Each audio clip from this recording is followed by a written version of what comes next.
Hier, ce n'était pas une journée facile. J'ai dû amener ma mamie en maison de retraite.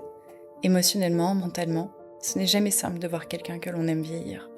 Et surtout quand cette personne commence à perdre la tête et son autonomie. Ces dernières années, je me suis demandé comment je pouvais l'aider. Surtout avec les connaissances que j'ai aujourd'hui sur l'humain, le cerveau, les émotions ou encore la guérison. Mais ma mamie a choisi son chemin. Celui de l'oubli et de l'anesthésie. Ce n'est jamais facile de laisser les gens que l'on aime faire des choix que l'on sait être une porte sans issue. Mais je respecte, parce que c'est son choix, c'est son chemin, son incarnation. Depuis le décès de mon papa, je l'ai vu s'éteindre et s'enfermer, comme si la vie l'avait abandonné.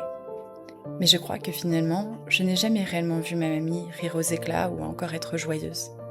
Je ne connais que finalement ma mamie au travers de ces masques qu'elle a tant portés. Elle en a fait sa propre identité. Certains diront que c'était une autre époque. Moi, je dirais seulement qu'elle a certainement manqué d'amour étant enfant et qu'elle a juste fait comme elle pouvait. Alors, peut-être que bien trop tôt, elle a commencé à porter ses masques pour se protéger et pour être aimée. Elle a joué la femme forte, la femme indépendante et celle qui ne voulait jamais déranger. Petite, elle me disait « Tu sais, on ne se fait jamais des amis lorsque l'on passe notre temps à se plaindre et à pleurer. » Elle avait peut-être raison dans un sens, mais dans l'autre, elle a fini par se couper de ses émotions, mais aussi des autres. Elle a fini par ne plus rien dire et ne rien exprimer. Elle est devenue cette femme verrouillée.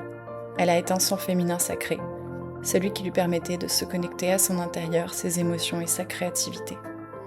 Beaucoup disent que l'on apprend des anciens.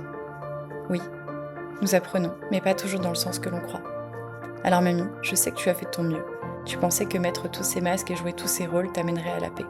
Mais aujourd'hui, ce que tu m'as enseigné surtout, c'est combien il était important d'exprimer, combien il était important de montrer sa vulnérabilité, combien pleurer n'était pas un signe de faiblesse, mais un signe d'humanité, que nous pouvons nous perdre à force de vouloir nous protéger, que demander de l'aide n'est jamais un signe qui nous pousse à renoncer, mais au contraire, celui qui nous permet de nous libérer et celui qui nous aide à nous relever.